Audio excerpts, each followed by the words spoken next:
Let me call your attention to a great power which is under your control, said Mr. Carnegie. A power which is greater than poverty, greater than the lack of education, greater than all of your fears and superstitions combined. It is the power to take possession of your own mind and direct it to whatever ends you may desire. This profound power, Mr. Carnegie continued, is the gift of the Creator, and it must have been considered the greatest of all of his gifts to man, because it is the only thing over which man has the complete and unchallengeable right of control and direction.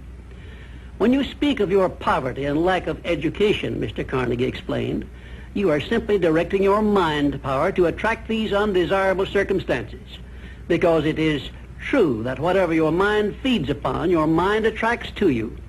Now you see why it is important that you recognize that all success begins with definiteness of purpose, with a clear picture in your mind of precisely what you want from life.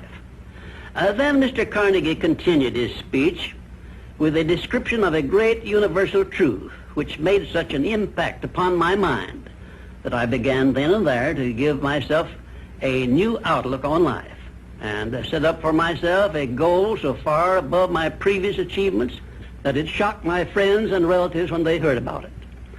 Everyone, said Mr. Carnegie, comes to the earth plane blessed with the privilege of controlling his mind power and directing it to whatever ends he may choose. But, he continued, everyone brings over with him at birth the equivalent of 2 sealed envelopes, one of which is clearly labeled, the riches you may enjoy if you take possession of your own mind and direct it to ends of your own choice. And the other is labeled, the penalties you must pay if you neglect to take possession of your mind and direct it. And now let me reveal to you, said Mr. Carnegie, the contents of those 2 sealed envelopes.